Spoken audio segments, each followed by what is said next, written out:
এই ট্রাইব্যুনাল যেন স্থায়ী থাকে, এটা যেন এই কয়েকটা অপরাধ বিচার করে যেন শেষ না হয়। 10 বছর আগের সাকা চৌধুরীর সেই ভবিষ্যৎবাণী ভাইরাল।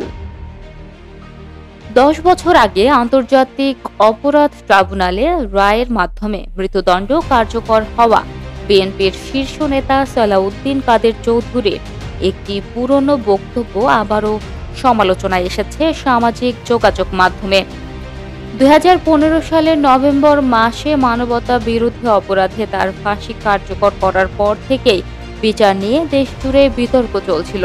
দীর্ঘ বিচারিক প্রক্রিয়ায় তিনি সর্বদাই নিজেকে নির্দোষ দাবি করছিলেন এবং ট্রাইব্যুনালে দাঁড়িয়ে বিভিন্ন পর্যায়ে বক্তব্য দেন।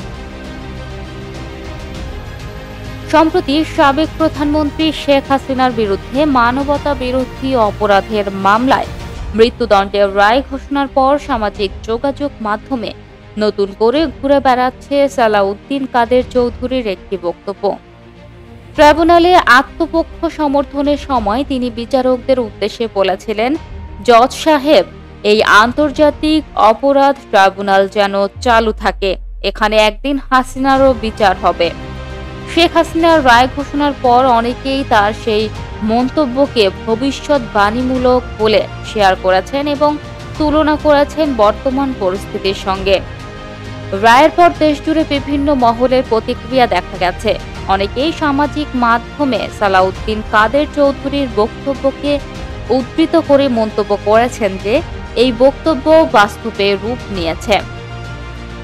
এছাড়া তার ছেলে হুম্মাম কাদের চৌধুরীও অতীতে দাবি করেছিলেন যে সালাউদ্দিন কাদের বিচার জুডিশিয়াল মার্ডার ছিল। প্রসঙ্গত, জুলাই গণ অভ্যুত্থানে সংঘটিত মানবতা বিরোধী অপরাধের মামলায় সাবেক প্রধানমন্ত্রী শেখ হাসিনা ও সাবেক স্বরাষ্ট্রমন্ত্রী আসাদুজ্জামান খান কামালকে ফাঁসির আদেশ দিয়েছেন আন্তর্জাতিক অপরাধ ট্রাইব্যুনাল।